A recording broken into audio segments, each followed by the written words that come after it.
The Saturday morning felt like a benediction. Sunlight sifted through the broad leaves of the oak trees that lined Willow Creek Lane, turning the dew on the lawn into a soft, scattered glow. Marcus Thorne moved through that light with the careful, unhurried pace of a man newly released from years of living under fluorescent bulbs and the cramped anonymity of government quarters. He had bought this house as a small rebellion against a career spent in the shadows, a place where he could finally let his feet touch the earth. He wore a black silk shirt patterned with tiny white flowers, a small indulgence he allowed himself after decades of nondescript uniforms and disposable suits. Loose linen trousers hung comfortably at his waist. He had kicked off his shoes when he stepped onto the grass, letting the blades press against the soles of his feet.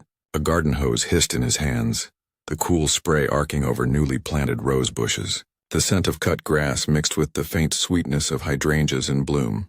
For the first time in many years, Marcus smelled a life that belonged to him. He had been the kind of man who lived on call, the type of professional whose name rarely appeared in the paper, but whose decisions often drove what did. 2 decades of covert work had taught him the economy of motion, the patience of observation. Now, as he trimmed a stray branch and guided the water along a furrow in the soil, the world outside his yard shrank to the simplicity of chores and the satisfaction of a job well tended. That calm did not last a full minute. A cruiser cut through the quiet with the graceless urgency of a vehicle carrying assumptions. Tires squealed against the pavement, and the car came to a lurching stop in front of Marcus's driveway. The suddenness of the sound was a rupture, an imposition of another life onto this one. Marcus lowered the hose, instinct sharpening the casual contentment. It was an old reflex, always be aware of exits, always note hands. He turned toward the sound before the driver's door opened. Officer Bill Miller stepped out like a man announcing his territory. Miller was the kind of body that seemed to have been cast from a single unyielding material, broad-shouldered and squat, neck thick like a fire hydrant, face ruddy from years of sun and a cheap, steady diet of beer. He moved not with measured authority, but with the swagger of someone who believed his badge made the world bend to his will. Small cold eyes scanned Marcus with something like hunger, and they paused on the silk shirt and the expensive watch discreetly peeking from the cuff. Contempt set into Miller's face like a shadow. "Got a call about a suspicious individual casing the neighborhood," Miller said, his voice a gravelly bark that left no room for a reply. He didn't walk. He swaggered, one hand resting on the butt of his holstered pistol as a man might drape an arm over a bar stool. His mouth curled into the kind of sneer they teach you to spot in training footage, but hope you'll never see in real life. Marcus kept his hands visible where Miller could see them. The garden hose hung like an extension of his arm, harmless and domestic. "Officer," Marcus said, calm and measured, the voice of someone used to de-escalating situations far more dangerous than a neighborly misunderstanding. "This is my house. I just moved in." Miller let the words hang for a beat before replying, as if savoring the opportunity to shape the moment to his prejudice. "Your house? Funny." He gestured toward the stately brick facade behind Marcus. "The Hendersons lived here for 30 years. Didn't know they sold to your kind." The insult was deliberate, a wedge driven between man and place that would not have been necessary if Miller had seen only a new homeowner and not a black man in a silk shirt. Marcus felt the pause like a physical pressure in the humid air. He turned slowly, setting the hose down on the grass with deliberate, non-threatening motions. "Let me get my ID," he said. "It's just inside." Miller's stance widened, a performance of dominance. His voice snapped like a whip. "Hold it right there. Keep your hands where I can see them. Don't you move." He was close now, breath carrying the stale tang of coffee and chewing tobacco. Marcus could hear the soft click of neighbors' curiosity, windows opening, a foot on a porch, a low murmur of observation. Behind lace curtains and across white picket fences, faces leaned toward the scene with the old, complicated cocktail of fear and fascination that comes when authority meets the unfamiliar. Mrs. Gable from across the street had paused, her watering can forgotten in her hands. She peered through the thinning foliage, a small woman who liked her routines and whose life had always assumed certain people filled certain places. Mr. Gable, equally cautious, stood at the garage with a puzzled frown. Their eyes flitted between the two men as if trying to read a book whose language they only half understood. "Officer, I'm not armed," Marcus said, his voice a measure of reassurance. He took one careful step toward the doorway when Miller intercepted him with a hand raised. "Stopping him in place, everyone says that," Miller grunted, leaning in close enough that Marcus could smell the stale nicotine on his breath. The cop's gaze traveled from Marcus's face to the cut of his shirt, to the subtle flash of a watch, and finally to the tidy stretch of lawn that testified to care rather than criminal intent. "Looks to me like you match the description of a bolo we got this morning. Tall, black male, fancy clothes, armed robbery over in the next county." The accusation was absurd and thin as tissue. Marcus had served in places where violence wore a face, and he knew how pretexts were manufactured to justify what men wanted to do. This was not about evidence. It was about a narrative Miller was determined to tell, that a black man in a good shirt was automatically a threat. "My name is Marcus Thorne," he said. He did not raise his voice. "There was no reason to, if you'd let me get my identification." Miller's lip curled. "You're kind," he spat, the words cutting the morning like a blade. "Now put your hands behind your back." Even in that moment, Marcus's training whispered. He knew the legalities. He also knew the choreography of escalation. A wrong move, one fraction of a hesitation, and a situation could tip into violence. He laced his fingers behind his back slowly, a controlled compliance born of experience, not fear. His palms met the faintly cool grass. Around them, the neighborhood watched. Miller moved in to grab his wrists, not with the practiced gentleness of a professional securing a non-threatening suspect, but with the rough, performative aggression of a man asserting dominance. He fit his hand around Marcus's skin like a gauntlet, proud and impersonal. The exchange was quick, public, and cruel. Where Marcus had expected to be greeted with the mundane bureaucracy of change, paperwork, the polite nods of neighbors, a handshake at the fence line, he found instead the old machinery of suspicion and contempt. He had left a life of secrecy and danger for peace. In the span of a few breaths, that peace felt as precarious as a house of cards. The lawn, the hydrangeas, the warm light, all of it became the setting for a small private ritual of humiliation that would not, Marcus suspected even then, end with apologies. The air between them thickened, humid, charged, waiting to break. Officer Bill Miller's grip tightened around Marcus's wrists, his breath harsh and close. The man's uniform smelled of sweat, tobacco, and something acrid, a sour confidence born of habit, of knowing that power had always tilted in his favor. His words dripped with contempt. "You know," he muttered, his voice low and venomous, "I'm tired of your type coming into our town thinking you own the place." Before Marcus could reply, the cop's other hand moved to his belt. There was a brief metallic rattle, a hiss, and then a scream ripped through Marcus's throat before he could stop it. The pepper spray hit him full in the face, a blinding liquid fire that consumed his world. His skin burned as if it were dissolving. His nose flooded, his lungs seized, and every desperate gasp drew the chemical deeper into his chest. The pain was total, obliterating thought. His body convulsed as his knees buckled beneath him, crashing into the grass that only moments ago had been a symbol of home. Miller didn't stop.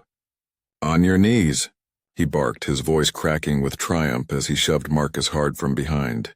The lawn blurred into a smear of green and gold behind the tears that streamed uncontrollably down Marcus's cheeks. His eyes refused to open. His throat rasped with shallow, choking breaths. The world had collapsed into heat, humiliation, and the sound of Miller's laughter. Neighbors stood frozen at their windows, their faces pale specters behind glass. No one moved. No one intervened. It was the quiet complicity of the comfortable, a suburban silence that echoed louder than any shout. Cold metal bit into Marcus's wrists as the cuffs snapped shut. Each click of the ratchet was an insult, another reminder that reason meant nothing here. The man who had spent decades dismantling terror networks and negotiating hostage crises was now treated like an animal on his own front lawn. His mind screamed against the degradation, but his training forced him into stillness. Survival first, justice later. Through the haze of pain, he heard Miller's voice close to his ear, smug and taunting. "See, this is what happens when you don't show respect. Welcome to Oak Ridge, boy."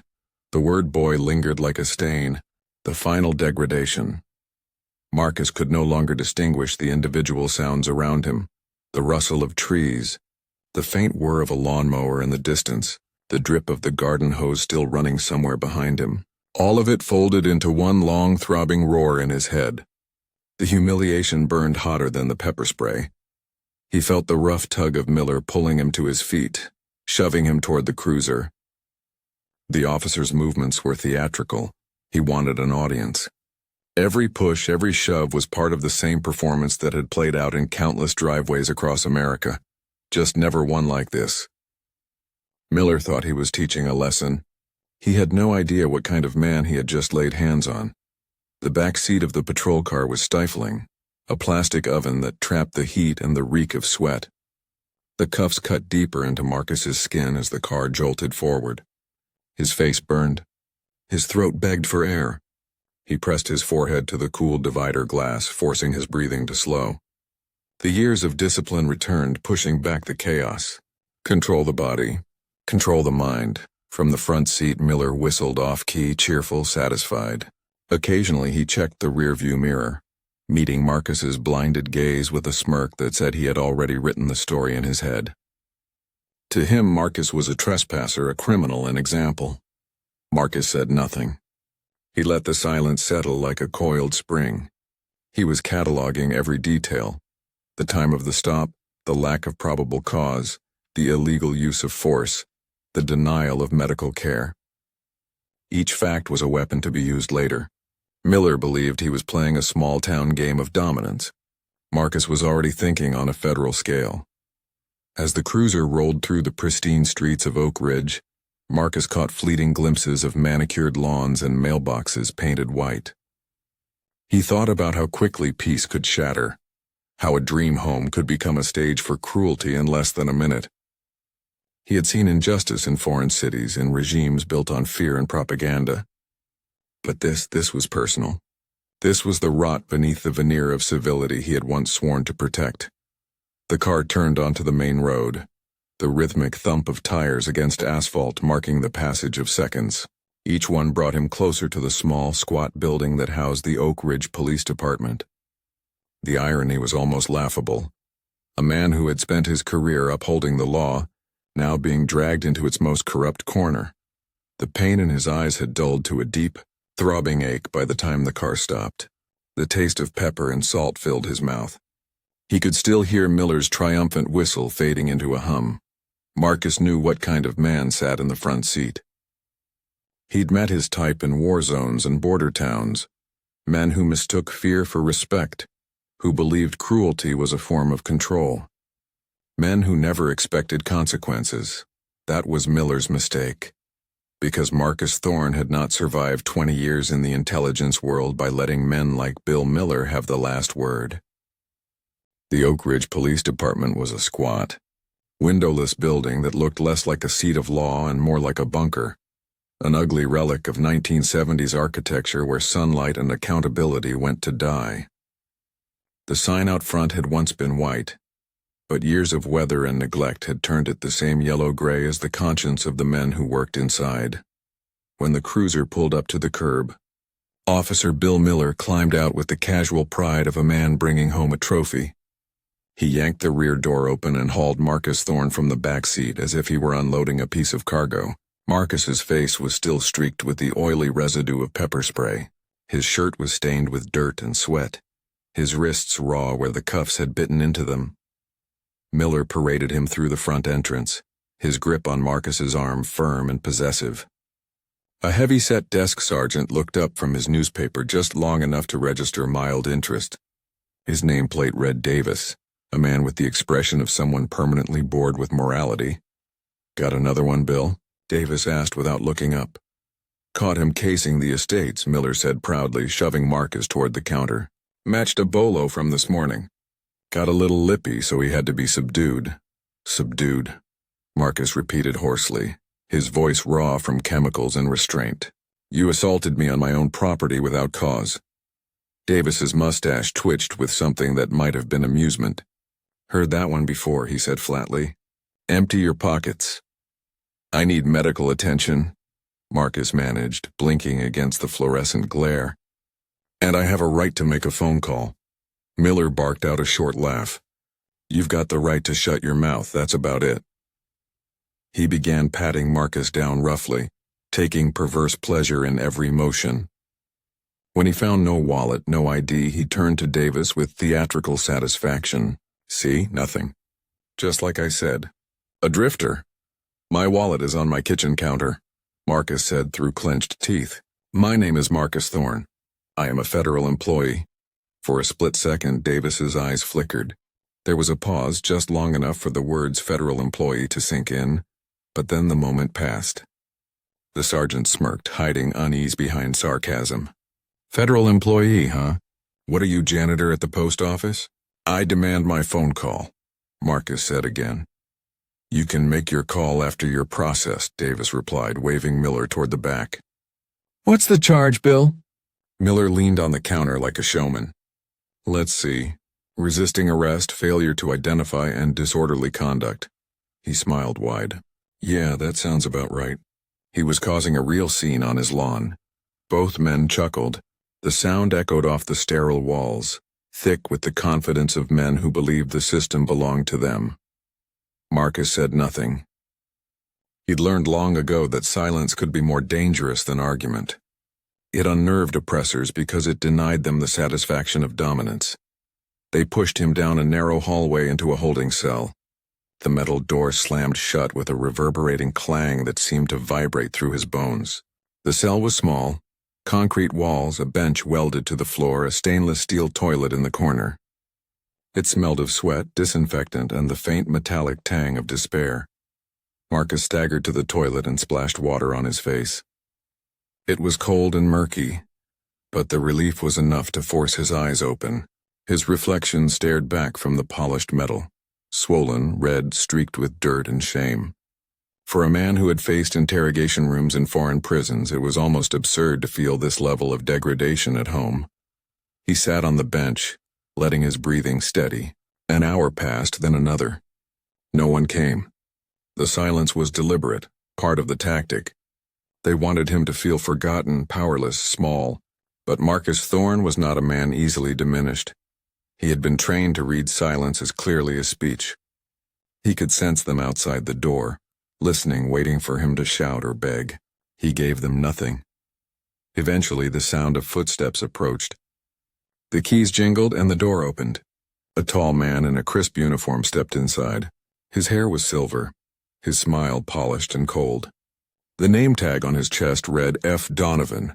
Chief Frank Donovan carried himself like a man who had long ago stopped being questioned. His reputation in Oak Ridge was that of a pillar of the community, a protector. But Marcus recognized the subtle cues.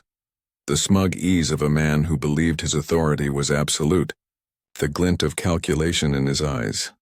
Mr. Thorne, Donovan said smoothly, as if greeting a dinner guest instead of a prisoner. I understand there's been a bit of a misunderstanding.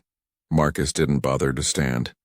Your officer assaulted me and arrested me without cause, he said evenly. I've been denied medical attention and my right to a phone call.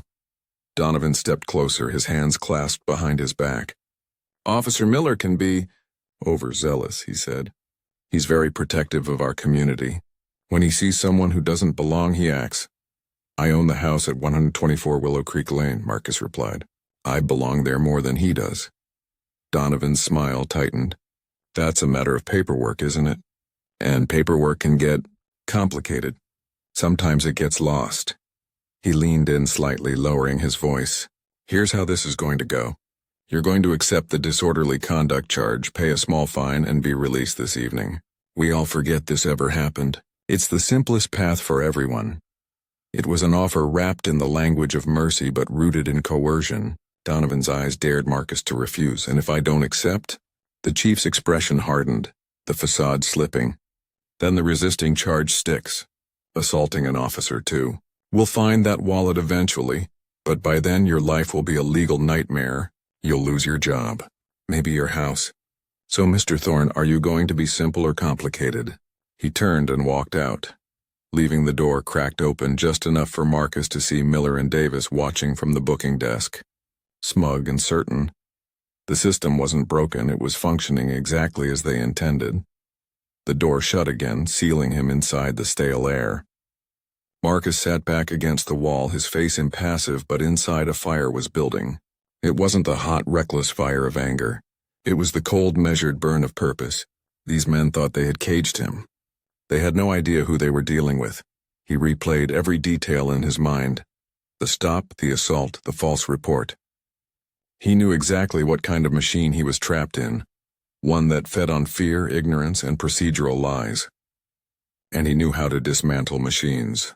Hours passed. The daylight outside faded into the dim hum of night. Through the narrow slit of the door, he could hear the changing of the guard. The low murmur of voices, the occasional ring of a phone. He could map the station by sound. The echo of boots, the scrape of a chair, the rhythm of power moving through walls. He waited. Patience had always been his deadliest weapon. Sometime after midnight, the slot in his door scraped open. A tray slid through. Bread, a cup of lukewarm water. A familiar voice grunted. It was Sergeant Davis on the night shift. Ain't you hungry? Davis taunted. Or is jail food not up to your high-class standards? Marcus ignored him. His silence was sharper than any insult.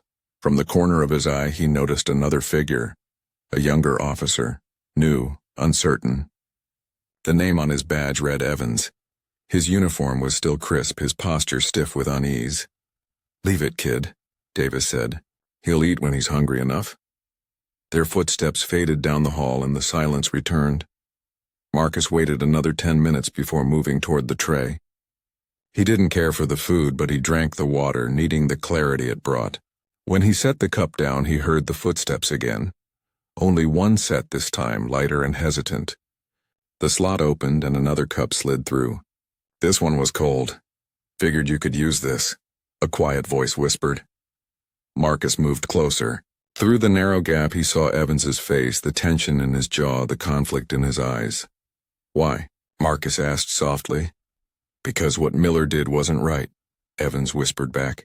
I saw the dashcam footage. You did everything by the book. He had no cause. It was the first crack in the wall. They're building a case, Marcus said quietly. Evans nodded. Sergeant Davis is writing the report right now. He's adding that you made threats, that you lunged at Miller. Chief Donovan already signed off on it. They do this all the time, especially to people who look like you. He swallowed hard. They call it maintaining the peace. Marcus's voice was calm, but the words cut like glass. This isn't peace. It's a protection racket with badges. Evans looked over his shoulder, then leaned closer. Listen, I can't do much. They'll ruin me, but I can't just stand by. He hesitated, then reached into his pocket. Something small and black slid through the slot, a cheap burner phone. It's clean, untraceable, Evans whispered. You've got one call. The cameras in this block are old. They loop every 5 minutes if you trigger the motion sensor right. I'll create a distraction at the front desk. You'll have 10 minutes. After that, this conversation never happened. Understand? Marcus took the phone. It felt heavy, not in weight but in consequence. You're taking a risk, officer. My grandfather was a cop, Evans said. He taught me the badge was supposed to mean something. Here it just means they can do whatever they want. He stepped back. 10 minutes start now. The sound of his retreating footsteps faded, followed by a sudden crash somewhere near the front. Shouting echoed through the hall. Evans had kept his word. Marcus moved quickly. His fingers flew over the keypad, no hesitation, no search. There was only one number he'd ever need in a situation like this, one he'd memorized long ago. He pressed call and lifted the phone to his ear. A woman's voice answered almost immediately, sharp and composed. Read, Catherine, Marcus said quietly. It's me. I have a situation. The silence that followed was brief but electric. Catherine Reed, deputy director of the FBI, was not a woman easily startled. But she knew his voice, and she knew that if Marcus Thorne was calling from a burner phone in the middle of the night, something was very, very wrong. In that moment, the quiet town of Oak Ridge had no idea its time was up. The line hummed faintly between them, a low electric whisper that carried more than a voice, it carried history. Marcus. Deputy Director Catherine Reed's tone sharpened instantly. She didn't waste words. In the bureau, time was measured and threats neutralized, not pleasantries exchanged. Your sabbatical isn't over for another 2 months. Where are you? And why is your personal cell going straight to voicemail? Marcus kept his voice low, calm but precise. That's because it's sitting on my kitchen counter, he said evenly. I'm calling from a holding cell at the Oak Ridge Police Department. The silence on the line turned heavy, almost physical. Marcus could picture her standing at her desk in the Hoover building, her back straightening, mind already parsing implications. Reed was the kind of leader who could issue a dozen orders while maintaining the stillness of a surgeon about to make her first incision. Start from the beginning, she said. Concise, so he did. His words were clipped, factual. He stripped them of emotion, knowing she didn't need it. He told her about the house, the officer, the bogus bolo, the pepper spray, the humiliation, the arrest. He mentioned Sergeant Davis's indifference and Chief Donovan's veiled threats. When he reached the part about the rookie, Evans, and the burner phone, her voice changed almost imperceptibly. They're fabricating evidence, Marcus finished. Donovan's already decided the ending. Either I plead guilty to a lesser charge or they destroy my life. Reed's response was immediate, colder than steel. What's the rookie's name? Evans, I don't know his first name. He's young, scared, but he's clean. He needs protection. Consider it done, Reed said. He could hear the faint clicking of her keyboard. Fast, precise, lethal. I'm looking at Oak Ridge PD now. Small department, high complaint rate, all internally dismissed. Miller has a record. 3 excessive force complaints in 5 years, all against minority individuals. All covered by Donovan. Systemic, Marcus murmured. Worse, Reed replied. It's a plantation with badges. There was a pause, but not of hesitation. She was already moving, already assembling the invisible gears of a federal storm. Marcus could hear the energy in her voice, that barely contained fury of someone who had seen too much rot and was eager to cauterize it. Donovan's running that town like his own kingdom, he said quietly. Not for long, Reed answered. Donovan just made the fatal mistake of picking a fight with one of mine. Marcus allowed himself a thin smile. He knew what those words meant. Reed didn't send warning shots. She deployed consequences. All right, Marcus, she continued, her voice turning surgical. The phone you're using is a liability. As soon as we hang up, power it down, pull the battery, hide it. The toilet cistern works best. Do not engage with anyone. Do not speak another word. Your silence is now your weapon. Wait for extraction. Marcus exhaled. What am I waiting for? The cavalry, she said. I'm activating the hostage rescue team out of the nearest field office. They're 40 minutes out. Civil Rights Division and Inspector General's teams will follow by sunrise. By morning, that entire department will be a federal crime scene under my authority. Even Marcus, a man who had orchestrated covert operations in hostile territories, was taken aback by the scale of her response. Catherine, he warned quietly, these men are arrogant. When they realize what's happening, they'll panic. Desperate men make mistakes, she finished for him. And I've built my career on the mistakes of arrogant men. You've been on the line for 7 minutes. Power down the phone, hide it, and wait. He could hear her typing one last command. Then her voice softened just slightly. And Marcus? Yes? Welcome back from vacation. The line went dead. Marcus didn't hesitate. He followed her instructions with the same efficiency that had made him one of the Bureau's most respected field commanders. He powered off the phone, popped the back cover, removed the battery and SIM card, then wrapped them in the last of the toilet paper. He tucked the bundle inside the toilet tank, flushed, and watched the evidence disappear into anonymity. The cell seemed quieter afterward, the air charged with expectation. Only hours before, the silence had felt oppressive, a weapon used against him. Now it was the calm before the storm, the fragile breath between cause and consequence. Outside, laughter echoed from the booking desk. Davis and Miller, trading stories over burnt coffee, completely unaware that their kingdom was crumbling. "How's our federal agent doing?" Miller called mockingly through the slit in the cell door. "Ready to plead guilty yet?" Marcus didn't move. He didn't even look up. His silence unnerved the officer more than any retort could have. Miller scoffed. "Tough guy, huh? Don't worry. By morning you'll be begging." Marcus turned his head slightly, his eyes catching a faint reflection of the man's face in the metal surface of the toilet. The sight of that smug, unguarded arrogance filled him not with anger but with certainty. Miller's kind always believed they owned the narrative. They never imagined the story might already be rewritten. The minutes crawled.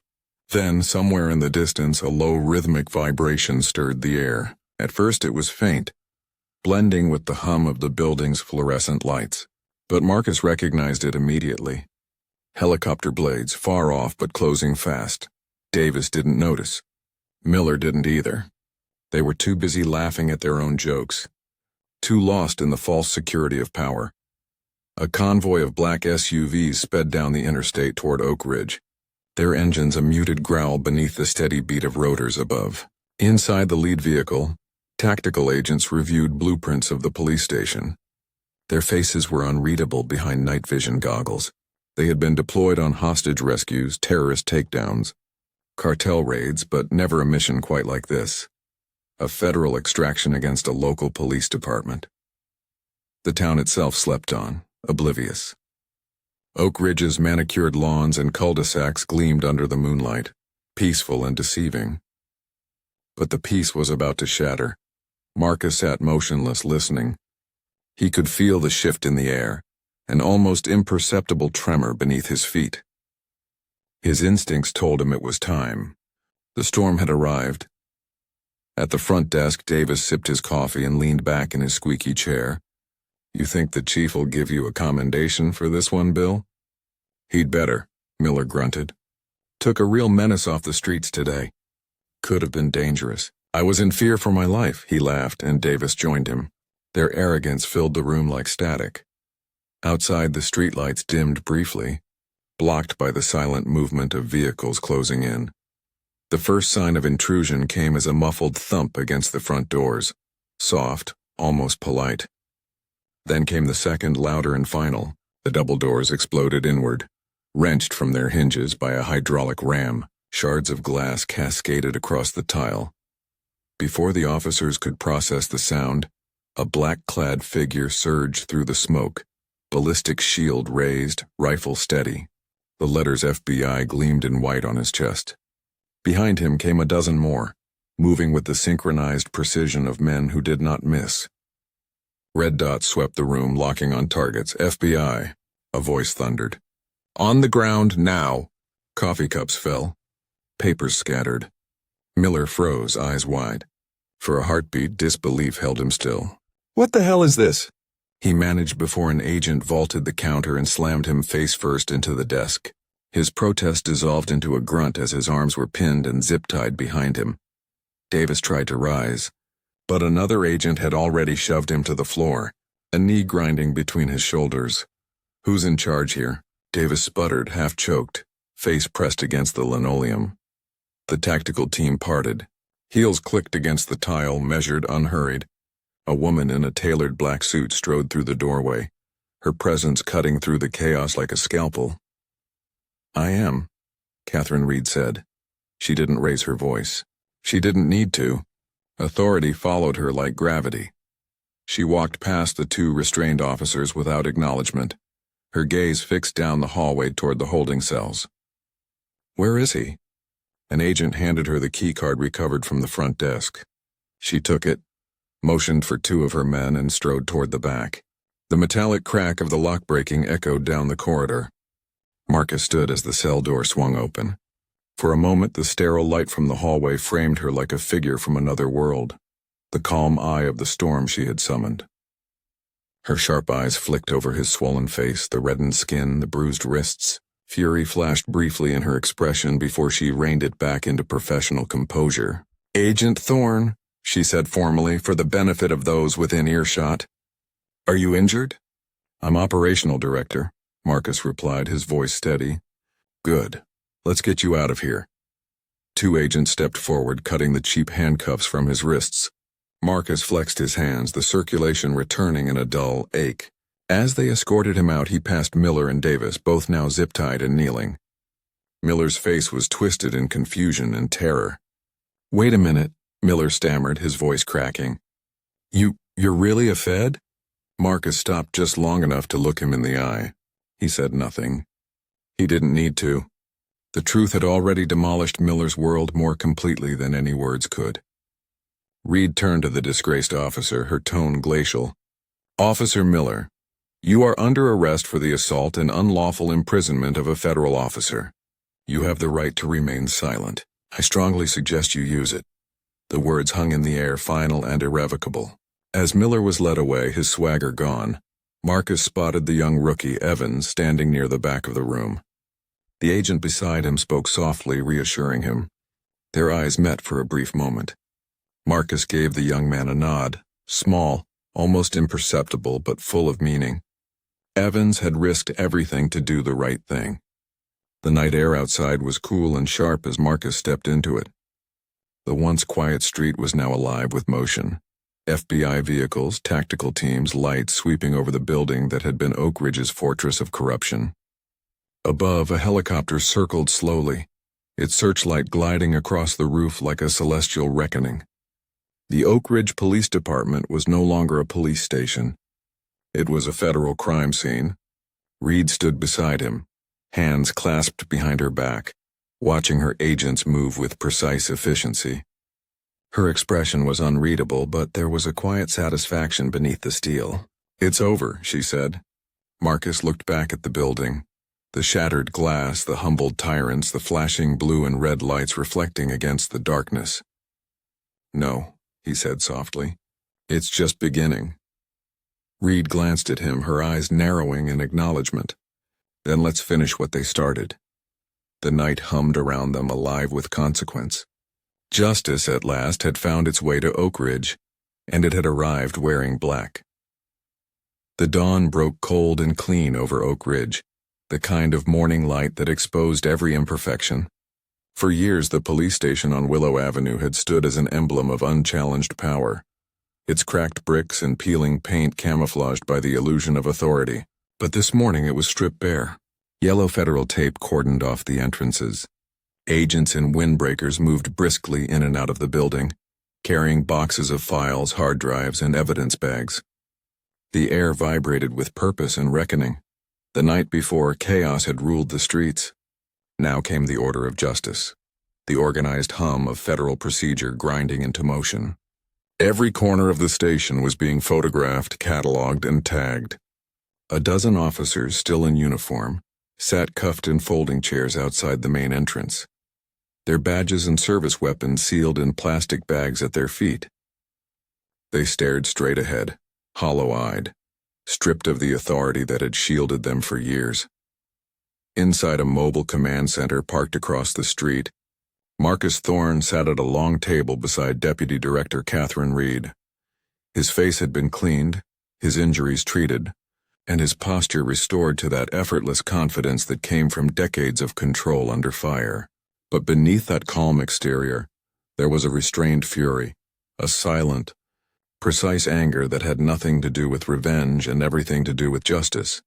Across from him, an investigator from the office of the Inspector General slid a file across the table.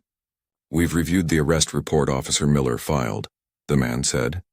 "It's fiction. Claims you were verbally abusive, physically threatening, and appeared to be under the influence of narcotics. They never took a blood or urine test, because they knew it was a lie," Marcus replied. Reed leaned forward, her voice flat and cutting. "It's sloppy, arrogant. They've been doing this for years and thought they'd never be challenged." She turned to a young analyst at a nearby workstation. "What are we pulling from their servers?" The analyst's fingers flew across her keyboard. "It's a gold mine, Director. We cracked their internal messaging network. They had a private group chat, called it the Kennel. The room went silent for a beat. Then, one by one, the screens around them filled with chat logs projected from the seized computers. The words were damning. Racist jokes, slurs, threats, and boasts typed with casual ease. Officers mocked the people they arrested. They bragged about teaching lessons. They kept score. How many traffic stops turned into probable cause searches. How many charges they could fabricate to keep the numbers up. One line glowed brighter than the rest. A message sent the morning of Marcus's arrest. Miller. Another rich one moved into the Hendersons' old place. Time to welcome him to the neighborhood. The so-called bolo that Miller had claimed as justification appeared in another message thread. It described a suspect who was 5'7" and Hispanic. Marcus was 6'2" and unmistakably black. It wasn't even a mistake. It was a pretext, an invitation to abuse authority for sport. As the evidence built, the scale of the corruption began to take shape. The seized financial records painted a darker picture. Years of civil forfeiture cases where the department had confiscated cash, vehicles, and property during traffic stops, most from minority residents without filing proper reports. The funds had been funneled into a discretionary equipment budget that Chief Frank Donovan treated as his personal slush fund. By mid-morning, the command center had become a war room. Agents, analysts, and federal attorneys moved in coordinated rhythm. Reed orchestrated it all like a conductor, her voice calm but relentless. Every hour brought another revelation, another piece of rot exposed to the light. Sergeant Davis altered police reports to erase excessive force complaints, one investigator said. He used a signature stamp from the internal affairs officer, who conveniently retired last year with full pension. Donovan approved them all, Reed replied. He built a culture around this. Every man who objected was transferred, silenced, or destroyed. Find those names. I want the ones who pushed back. I want the witnesses, she turned to Marcus. You've been quiet. Marcus looked up from the table, his expression thoughtful. I've seen systems like this before, he said. You cut off the head, but if you don't clean the roots, it grows back worse. Donovan's men weren't just following orders. They were following a tradition, one that rewards cruelty and punishes conscience. Reed nodded slowly. Then we dig until we hit bedrock. The door opened. A federal agent entered, escorting Officer Evans. The young man's uniform had been replaced by civilian clothes, his face pale but composed. He had slept little, but his eyes were steady. This is him? The IG investigator asked. Yes, Marcus said. Officer Evans, the one who risked his career to make that call happen. Reed's gaze softened slightly. You did the right thing, she said. Evans nodded once. Ma'am, I just did what any cop should have done. His voice cracked slightly as he continued. But around here, that's not how it works. Reed gestured for him to sit. Tell us everything. Evans began to speak. What came out wasn't a story. It was an indictment. He described the way rookies were trained. Who to stop, how to write reports that justified illegal arrests, the language to use when explaining force. He spoke about quotas hidden behind performance metrics, about the pressure to produce numbers, about how Sergeant Davis personally coached officers on manipulating evidence. Last month, Evans said, his hands trembling slightly, we arrested a kid, Jamal Peters. Miller said he found cocaine in his car, but I saw him palm the bag before the search even started. When I told Davis, he said if I wanted a career in this town, I'd better learn to see things the right way. The room was silent except for the hum of computers. Reed's jaw tightened. What happened to the kid? He's in county jail, still waiting for trial. Not anymore, Reed said. Get me that file. Within minutes, agents found Jamal Peters' record. The details were sickeningly familiar. No prior arrests, straight-A student, scholarship recipient. His life had been derailed because a corrupt cop wanted to make quota. Reed exhaled sharply. We'll fix this. Every name, every victim, every fabricated charge, they all come out. By noon, news had begun to spread. A local reporter, tipped off, almost certainly by Reed's office, arrived with a camera crew. The once pristine facade of the Oak Ridge Police Department was now swarming with federal agents. Every image broadcast across the state showed the same thing, the illusion of authority collapsing under its own corruption. But the real shift wasn't in Washington or the media. It was happening in the streets of Oak Ridge itself. At first, only a few residents gathered outside the yellow tape. Then a dozen. Then hundreds. They came with signs, with stories, with the raw courage of people who had been silent for too long. Some held photographs, sons, brothers, husbands, men whose lives had been ruined by false arrests or fabricated charges. Others came with nothing but their presence, a simple refusal to look away this time. One of the first to step forward was an elderly woman named Martha Washington. She carried a worn photograph of her grandson, Jamal Peters, beaming in his graduation cap. Her voice trembled as she faced the cameras. "They framed my boy," she said. "Officer Miller told him he'd make sure he ended up in a cage. Said a scholarship wouldn't save him. My Jamal never touched drugs in his life." Her words ignited something. A barber from downtown spoke next, describing how Sergeant Davis collected donations every month to keep his business from being hit with surprise inspections. A young woman stepped forward, her voice breaking as she recounted being pulled over repeatedly by Miller, each time subjected to lewd threats. The crowd swelled until it filled the entire square in front of the town hall. They held handwritten signs. "Justice for Jamal, Donovan's thugs, we are not your payday." The chant began softly, then rose like a tide. No more silence. No more fear. Inside the mobile command center, Marcus stood by the window watching it unfold. Reed joined him silently. For a moment neither spoke. The people outside, the same neighbors who had once watched from behind curtains as he was assaulted on his lawn, were now standing together in the open. Voices united. "You did this," Reed said quietly. "I just survived," Marcus replied. His voice was low, reflective. "They're the ones who are brave. They've been living under this for years with no hope of rescue." Reed studied him for a long moment. "You always did underestimate your influence," she said. He didn't respond. His eyes stayed on the crowd, on the sea of faces that had finally stopped looking away. As the afternoon faded into evening, the reckoning came full circle. The doors of the town hall opened and 2 agents escorted Chief Frank Donovan into the light. Gone was the crisp uniform and smug authority. He wore a wrinkled polo shirt and handcuffs that gleamed under the camera's flash. The crowd erupted, not in chaos but in catharsis. Donovan flinched at the noise, his eyes darting across the sea of faces. People he had ruled through fear, now watching him fall. "Chief Donovan," a reporter shouted. "Do you have any comment on the allegations of systemic corruption?" Another voice followed. "What do you say to the families whose lives you destroyed?" Donovan's jaw clenched.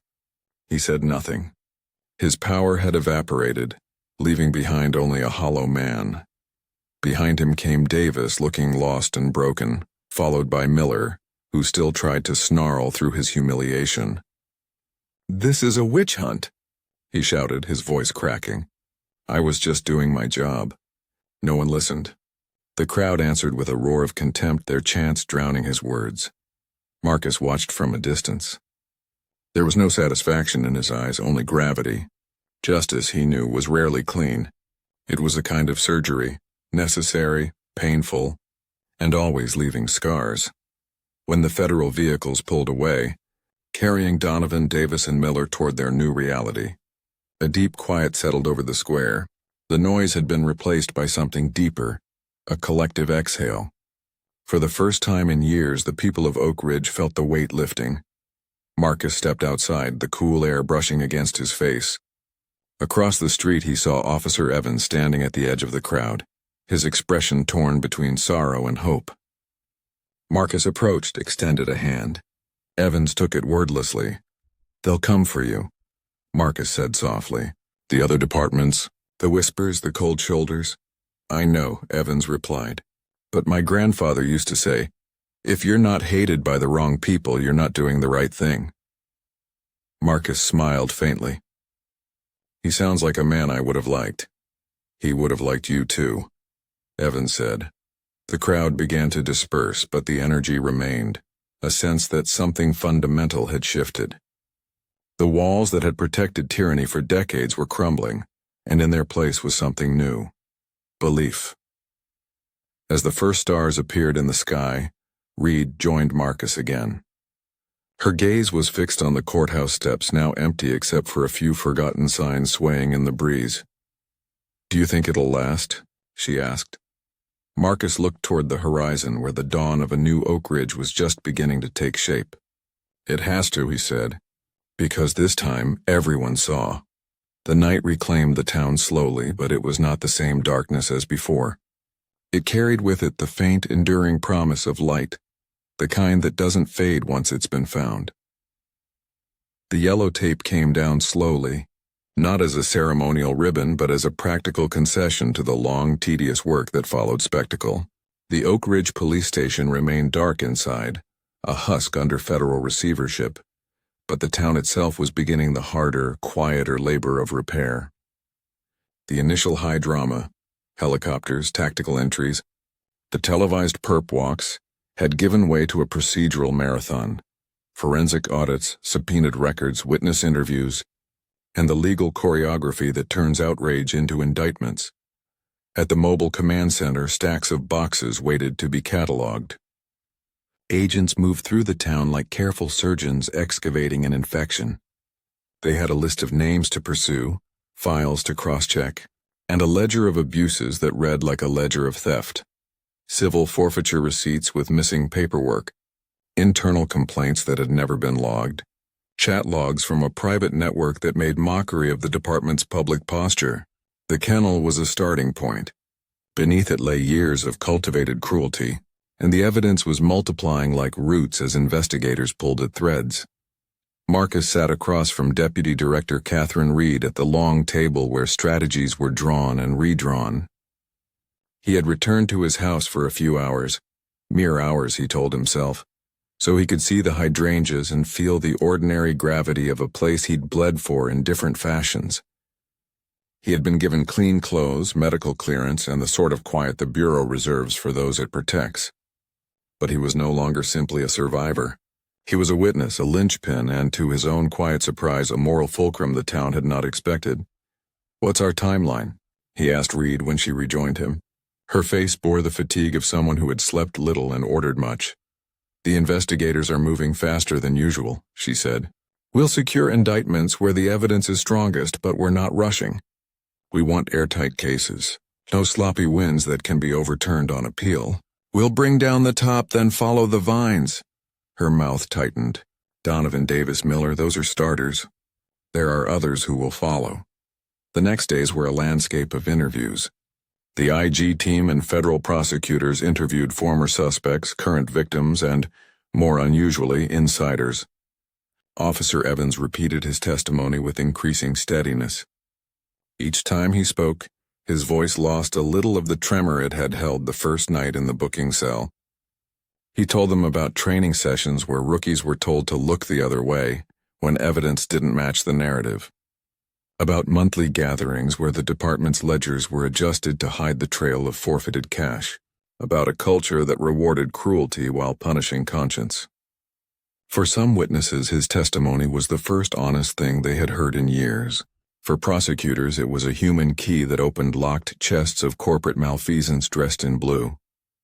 Victims who had long sat in silence began to step forward. The recounting of harms, once a private wound, became public record. Jamal Peters, whose name had once been synonymous with a ruined scholarship and a future derailed, returned to Oak Ridge with his grandmother at his side.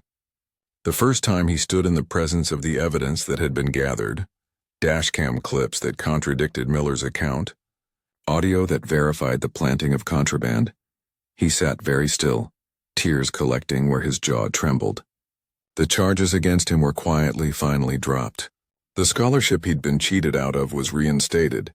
A college admissions office, embarrassed and contrite, sent a letter recognizing the injustice and recommitting to make good on the promise they had once withdrawn. For the town, the change registered in surprising ways. The barber who had once slumped with resignation behind his counter began calling meetings. He organized other small business owners who had been tapped for donations into a civic coalition.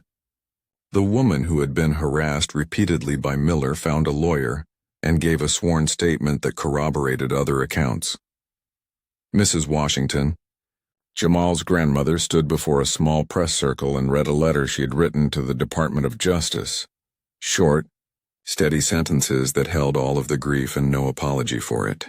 "They stole him from me for a while," she said. "They can't give the years back, but they cannot have the power anymore." Her voice made the crowd still. By the time the indictments were unsealed, the case against Oak Ridge's leadership had the weight of a dossier.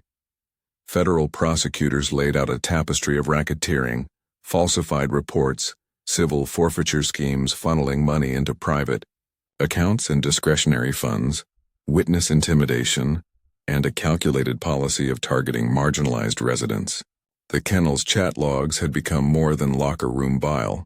They were documentary evidence of intent, motive, and habit. Donovan, Davis, and Miller were arraigned with the gravity their positions had once commanded reversed upon them. The district courtroom, usually a sleepy place for traffic citations and small claims, became a theater of accountability. Donovan's fall from ceremonial authority to defendant was a spectacle not for public humiliation, but for civic rectitude. Cameras recorded his demeanor as he stood in front of a judge, and for the first time in many years, answered for acts he had once directed others to commit. Trials were not swift things. They were domestic rotations of testimony, reprisal, and the kind of legal chess that drawn-out power plays in courage. Attorneys for the defense argued procedural inconsistencies, accused the Bureau of federal overreach, and tried and sometimes succeeded in manufacturing reasonable doubt. But the prosecutors dug deep. They called Officer Evans to the stand, and the young man's recollection was steady and detailed. He explained the pattern of instruction, the culture of quotas, the methods of evidence manipulation. He described the exact language used in the kennel, the jokes that had become policy, the names of other officers who had participated in meetings about cleaning reports. Each name led to another search warrant, another set of emails, another ledger entry. Key witnesses testified as well. The barber produced receipts that proved he had been coerced, with annotations and dates that matched internal records seized from the station. The woman who had been repeatedly stopped by Miller took the stand and described the sexualized taunts and the threat-laden remarks that accompanied each confrontation. Jamal Peters, younger now but composed, testified about the day police tore his car apart and then manufactured contraband.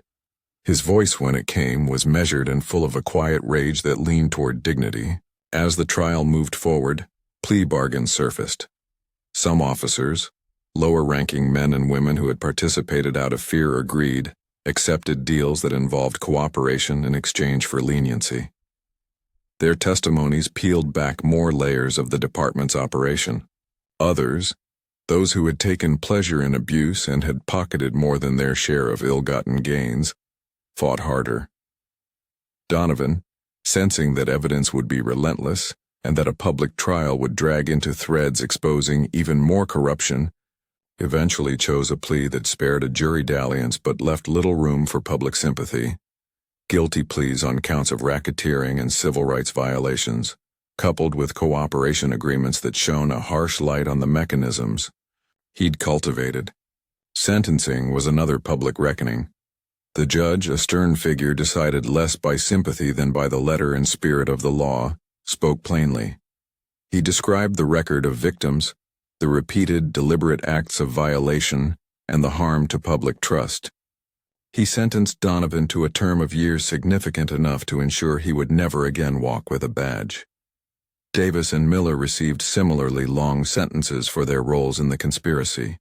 Each sentence was accompanied by restitution orders, civil judgments and provisions intended to dismantle the financial edifices their crimes had built. For victims like Jamal, the criminal verdicts were a relief but not an unalloyed triumph. A courtroom victory did not erase the time lost, the scholarship deferred, the anxiety seeded into family lives. There were, however, tangible restitutions. The reinstatement of scholarships, the return of seized assets, and community funds established to support those whose lives had been derailed. The federal receiver oversaw the reallocation of forfeiture proceeds, redirecting them into community programs that were meant to be the opposite of the old system. After-school initiatives, legal aid services, and a new trust fund for college scholarships. One of the most consequential outcomes was structural. The Department of Justice and the state's attorney's office coordinated to dissolve the police department's internal systems that had facilitated abuse. A federal monitor was appointed to oversee the reformation of Oak Ridge's law enforcement, mandating external oversight, civilian review boards with real subpoena power, bias training founded on evidence-based practices, and a root and branch audit of hiring, promotions, and disciplinary procedures. The old command structure, which had protected certain men and punished dissent, was replaced with a model designed to privilege transparency. The town's budget lines were rewritten, so discretionary spending that had once vanished into opaque accounts would now require public hearings and legislative oversight. It was the barber who proposed a community oversight council, built from those who had the least reason to trust the system. Mothers, small business owners, teachers, clergy, and, crucially, former victims, and the young people most often policed.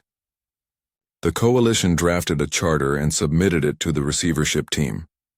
The authors insisted on more than advisory powers. They wanted the right to audit, to subpoena, and to participate in training and hiring. Federal attorneys smiled at the audacity of their demands and, in time, allowed many of them. A new pattern of civic engagement had formed. Citizens not merely objecting from the outside, but participating in the design of the institutions that would govern them. Evans, who had once been a rookie balancing fear and a conscience, found his life altered. He was offered a civilian post in a neighboring jurisdiction under the protection of a witness program. The offer came with relocation and counseling. A new start that recognized both the risk he had taken and the wounds it had incurred. He accepted. Standing in a small ceremony where the town's new oversight charter was marked with signatures and handshakes, he read aloud a short note. For my grandfather, who believed service meant something more than power. Heads bowed. Many in the crowd had tears. Marcus, for his part, faced choices that troubled him in ways more intimate than legal maneuvers. His sabbatical was technically over. Catherine Reed had already called him once about status and duty. The Bureau had a way of asking men like him to return, to re-enter the structures of national security where his talents could be used and where he would be protected by institutional cushions. He had other offers, too, from universities and think tanks that wanted his experience translated into lectures and policies. But something kept him in Oak Ridge. It wasn't revenge. It wasn't the headline. It was an awareness that the work of rebuilding, of reweaving trust would not be accomplished by arriving experts alone. It required patience, stubborn presence, and the willingness to be a neighbor instead of an abstract hero. He joined the Community Oversight Council not as a member to lord over others, but as a voice of experience. He offered his skills at cataloging evidence, asking the right questions, and mentoring young people who might otherwise be funneled into needless confrontations with police. He taught a class at the community center called Civic Literacy and the Right to Safety, where he walked teenagers through what to do when stopped by police, how to document encounters, and how to use the legal system without fearing it. He spoke plainly about his scars, both the physical burn of the pepper spray and the deeper ache of being reduced by prejudice, and about the need to channel pain into systems that protect rather than punish. 3 weeks after the indictments, the town gathered for a public ceremony. The yellow tape was lowered, replaced with banners praising community resilience and the beginning of reform. Mrs. Gable, who had once peered fearfully from behind her curtains, stood on the lawn where she had watched the original stop. She approached Marcus with a small bouquet. Her apology was soft. "I was afraid," she said, the words small and monumental at once. Marcus took the bouquet, nodded, and accepted the gesture without theatrical forgiveness. "Fear is a powerful thing," he answered. "But community is stronger." Jamal Peters, whose life had veered back toward its original course, spoke that day.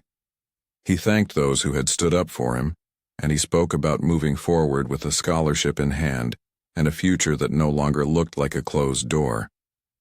Children from the after-school programs performed a song they had written about home and safety. The barber cut a ribbon. The crowd dispersed into conversations, small encounters that signaled the town was learning to talk to itself again, rather than about itself behind closed doors. Yet, even amid the victories, there remained honest skepticism. Old habits do not die easily. There were whispers about officers who had not yet been identified, about cases that might still be tainted, about families who would never regain what had been taken from them.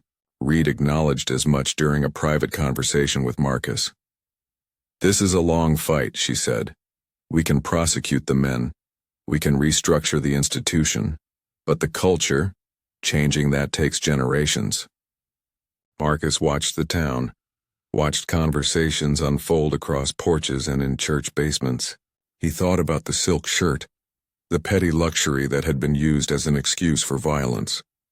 He pictured himself tossing it away, a symbolic renunciation that had already happened in his mind long before his hand reached for a trash bag. Symbols mattered, but they were not the end of the work. Letters kept arriving, notes from strangers thanking him, messages from community leaders asking for advice, legal requests for testimony. The Bureau left him in Oak Ridge, not to coddle him, but because his presence had a stabilizing effect that no policy paper could replicate.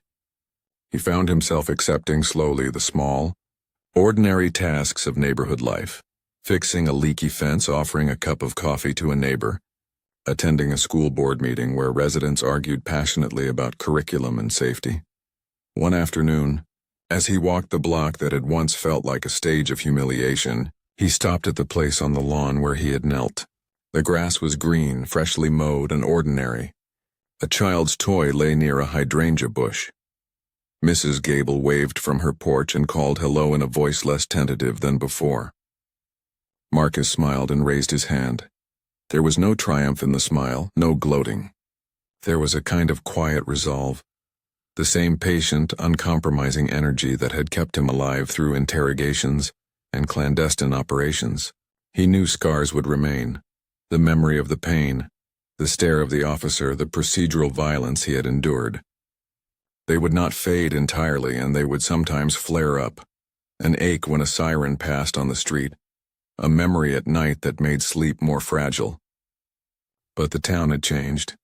Its institutions had been peeled back and examined. Its citizens had organized, spoken, and insisted that their safety be real rather than performative. That evening he received a small text from the Rebuilding Commission. "Thank you for giving us our town back. First meeting tonight. We saved you a seat." He looked at the message for a long time, then at the house, then at the slope of his lawn where he had once been forced to his knees. He stepped outside, feeling the coolness of the grass beneath his bare feet. He had returned to Oak Ridge for solitude, and he had found something else, a responsibility he had not expected, and a new kind of home. Justice, he had learned, was not a single verdict or a display of federal force. It was a process, surgical, slow, and sometimes brutal, and it required tending. It required people who would return again and again to pull weeds, plant new seeds, and guard the garden as it grew. He put his hands in his pockets and began to walk toward the town hall, where neighbors were already arriving to meet and to start the work of building. The morning light poured through the kitchen window like a benediction. It was the kind of light Marcus Thorne hadn't felt in a long time. Soft, patient, familiar. The smell of coffee filled the air, rich and grounding, curling upward in slow spirals that seemed to carry the residue of everything that had come before. Pain, justice, rebirth. Oak Ridge had changed, but so had he. 3 weeks after the federal sweep that dismantled the police department, the town was in a period of fragile calm, the sort of silence that doesn't precede another storm, but waits uncertain for something new to take root. The yellow tape was gone from the station, though its shadow lingered in the minds of those who had lived under its tyranny. The building itself remained dark, sealed and silent under federal receivership. The people who passed it each day no longer averted their eyes. They stared at it instead, unflinching, as if daring it to come back to life. The Oak Ridge Police Department was dead, but the work of building something better had only just begun. Marcus stepped out onto his back deck, coffee mug in hand. The hydrangeas were in bloom, their blue petals swaying lightly in the morning breeze. He let his gaze fall on the patch of lawn where it had all begun, where he'd been forced to his knees, pepper spray burning his eyes, humiliation searing his dignity. The grass had grown back perfectly, green and unbroken, as though the earth itself had chosen to forget. He hadn't. Some memories were not scars, they were maps. Wounds that once healed, guided you through the places you swore you'd never return to but somehow must. He sipped his coffee and watched Mrs. Gable, his neighbor across the street, collect her morning paper. Their eyes met, and she gave a small wave. They'd spoken just a few days ago, her voice thick with remorse. "I should have said something," she had told him, trembling. "When I saw what he did to you, I wanted to, but I froze. I thought if I opened my mouth I'd make it worse." Marcus had simply nodded.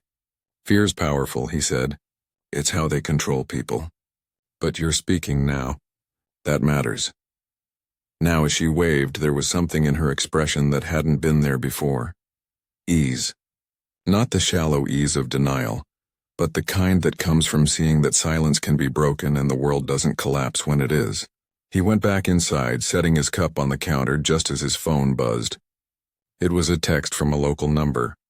"First meeting of the Rebuilding Commission is tonight. We saved you a seat."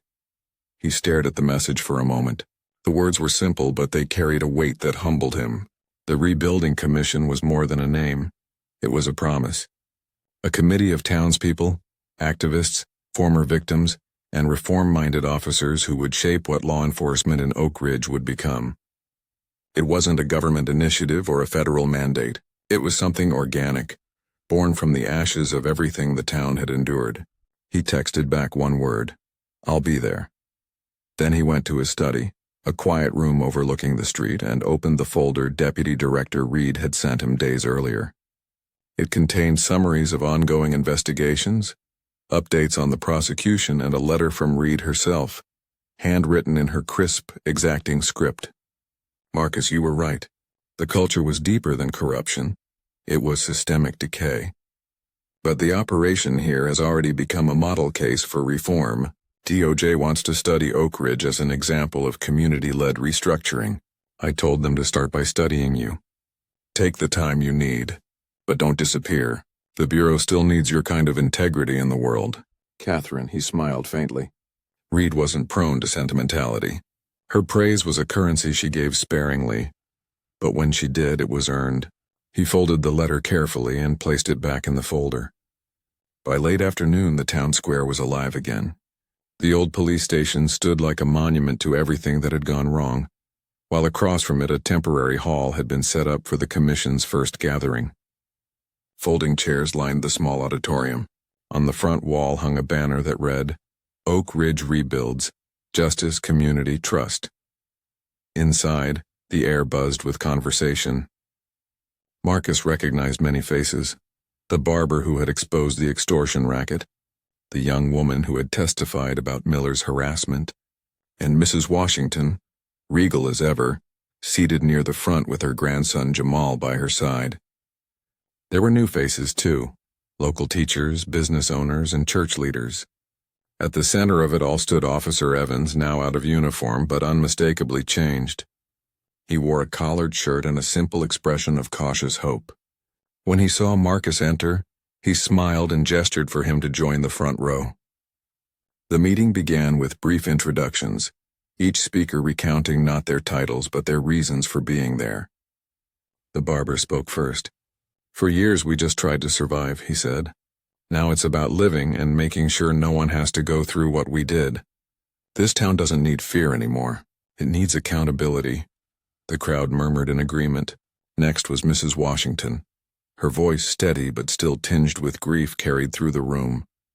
Justice isn't a thing you finish, she said. It's something you have to keep doing. Like tending a garden. You don't stop pulling weeds just because it looks nice for a season. When it was Marcus's turn, the room fell quiet. He stood slowly, the hum of the air conditioner the only sound. I didn't move here to change anything, he began. I just wanted peace, a garden, a quiet life. He glanced toward the window, where the faint reflection of the police station glimmered against the setting sun. But peace without justice is just quiet oppression. You don't hear the screams. You just stop listening to them. He paused, letting the weight of the words settle. The men who hurt me, Miller, Davis, Donovan, they weren't just individuals. They were symptoms of a system that rewards control and punishes compassion. We can't just replace them with new faces. We have to replace the mindset that made them possible. A murmur of assent rippled through the room. The goal isn't vengeance, Marcus continued. It's restoration. That's what justice is supposed to do. Restore balance, restore dignity. Every decision we make from here has to come from that principle. When he finished, the applause was soft, not loud. Respectful, not performative. The kind of silence that follows wasn't empty. It was full of something like resolve. After the meeting, Marcus lingered outside as the crowd dispersed. The evening air was cool, and the faint scent of magnolia drifted from the nearby park. Evans approached, hands in his pockets. You were right, the younger man said. It's not about tearing everything down. It's about building something better. Marcus nodded. You still think about leaving? Every day, Evans admitted. But then I think about what would happen if all the good ones left. That's how it starts, Marcus said. With one person deciding to stay. Evans smiled faintly. My grandfather used to say the same thing. They stood in companionable silence for a moment before Evans looked at him. You ever regret getting involved? Marcus shook his head. No, the cost was high, but so was the return. The younger man nodded, and after a long pause said quietly, I think Oak Ridge needed you. Marcus looked out at the horizon, where the faint glow of the sunset still burned low and steady. Maybe, he said, but I think I needed Oak Ridge too. That night, back at his house, Marcus walked once more to the patch of grass that had been his battlefield. It was quiet except for the sound of cicadas, the rhythmic pulse of life going on. He knelt down, running a hand over the cool blades of grass. He remembered the sting of the pepper spray, the choking air, the sound of Miller's voice dripping with contempt. He remembered the fear, not of dying, but of becoming invisible, of having his identity erased beneath someone else's story. But he also remembered the look on Reed's face when she saw him alive and unbroken. The conviction in Evans's trembling voice. The sight of Mrs. Washington standing in front of cameras, defiant and unashamed. The pain was part of the story. But it wasn't the whole story anymore. He stood looking toward the town where porch lights glowed like small beacons. Somewhere out there, families were sleeping easier. Kids were planning futures that didn't end behind bars. The town was learning to breathe again. His phone buzzed one last time that night. It was a message from Catherine Reed. Oak Ridge looks good on you. You're where you're supposed to be. He typed back a simple reply. For now. Then he turned off the phone and looked once more toward the horizon. The stars were faint, scattered like fragments of hope across the dark. The air carried no sirens, no shouts, just the ordinary hum of life rebuilt. For the first time in years, Marcus Thorne felt something he hadn't allowed himself to feel since leaving the bureau. Not peace. Not even closure. Something smaller, quieter. Belonging. The world, he knew, would always have its Millers and Donovans, men who wore hate like armor and power like a weapon. But it would also have its Evanses, its Reeds, its Mrs. Washingtons, and as long as people like them existed, there would always be light, maybe not bright enough to blind the darkness, but enough to keep it from winning. Marcus took one last look at his garden, then turned toward the house. Tomorrow would bring new battles, small ones, ordinary ones, but he would be ready. Because the fight for justice never truly ends. It simply changes shape, passing from one set of hands to another. And on this quiet night in Oak Ridge, justice finally had a home.